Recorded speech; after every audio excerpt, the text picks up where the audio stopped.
India கூட்டணி வெற்றி பெற்றால் ஆண்டுக்கு ஒருவரை பிரதமராக்கும் ஃபார்முலாவை தயார் செய்திருப்பதாக பிரதமர் மோடி தகவல். பிரதமர் நாற்காலியையும் ஏலத்திற்கு விட்டால் தேசம் என்னவாகும் என கேள்வி. பணக்காரர் ஒருவர் இறந்தால் அவரது சொத்தில் 45% குழந்தைகளுக்கு தந்துவிட்டு எஞ்சிய 55% அரசு எடுத்துக் கொள்ளும் வாரிசு உரிமை வரி அமெரிக்காவில் உள்ளதைப் போல இந்தியாவில் கொண்டு வருவது பற்றி விவாதிக்க காங்கிரஸ் வெளிநாட்டு பிரிவு தலைவர் சம் பிட்ரோடா கருத்து.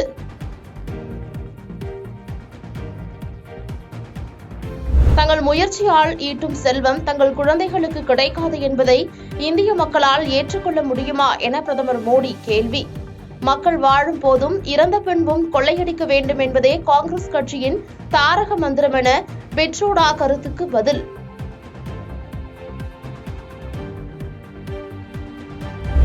அமெரிக்காவில் கூட 6-7 மாகாணங்களில்தான் வாரிசு உரிமை இருப்பதாக அண்ணாமலை கருத்து. ஆட்சிக்கு வருவது முன்பாகவே மக்களின் சொத்துக்களை கைப்பற்றும் காங்கிரஸ் திட்டம் வெளிப்பட்டு விட்டதாக வயநாட்டு பிரச்சாரத்திற்கிடையே பேட்டி.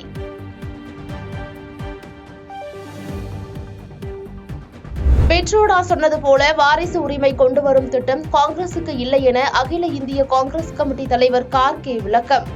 பிட்ரோடா கூறியது அவரது தனிப்பட்ட கருத்து என்றும் கட்சியின் நிலைப்பாடு இல்லை என்றும் காங்கிரஸ் விளக்கம். மக்களவைத் தேர்தலில் 13 மாநிலங்களில் உள்ள 89 தொகுதிகளில் நாளை வாக்குப்பதிவு. கேரளா மற்றும் கர்நாடகத்தில் அனல் பறந்த கடைசி கட்ட பிரச்சாரம். தமிழகத்தின் 18 மாவட்டங்களில் இன்று 5 டிகிரி செல்சியஸ் வரையில் பகல் நேர வெப்ப அதிகரிக்க வாய்ப்பு. சென்னை வானிலை ஆய்வு மையம் அறிக்கை. தமிழ்நாட்டில் இன்றும் நாளையும் வெப்ப அலை வீசும் என்று வானிலை ஆய்வு மையம் எச்சரிக்கை. மக்கள் எச்சரிக்கையுடன் இருக்க கரூர், கோவை, சேலம் மாவட்ட ஆட்சியர்கள் வேண்டுகோள். காங்கிரசின் தேர்தல் அறிக்கை புரட்சிகரமாக இருப்பதால் பிரதமர் மோடி அச்சமடைந்துள்ளார்.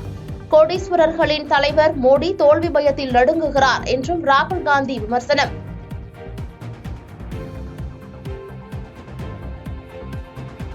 ஒப்புகை சீட்டு வழக்கில் வாதங்களை கேட்ட உச்சநீதிமன்றம் தீர்ப்பை ஒத்திவைத்தது.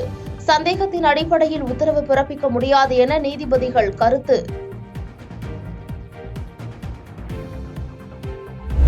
காங்கிரஸ் தேர்தல் குறித்து மத்திய அமைச்சர் ராஜ்நாத் சிங் கருத்துக்கு காங்கிரஸ் மூத்த தலைவர் ப. சிதம்பரம் கண்டனம். புலப்படாத மையினால் ஆவிகள் எழுதிய அறிக்கைகளை பாஜகவினர்கள் படித்தார்களா என்றும் கேள்வி.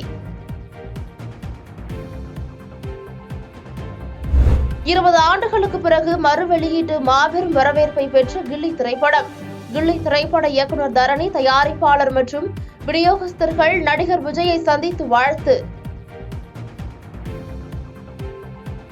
கென்யாவில் கொட்டி தீர்த்த பெருமழையால் 49 பேர் உயிரிழப்பு. ஆயிரக்கணக்கான மக்கள் வீடுகளை இழந்து தவிப்பு. வரலாற்று சிறப்புமிக்க ஏதென்ஸ் நகரம் ஆரஞ்சு நிறத்திற்கு மாறியதால் மக்கள் பீதி. சஹாரா பாலைவனத்தில் இருந்து வந்த புழுதி புயலால் நகரத்தின் நிறம் மாறியதாக நாசா விளக்கம்.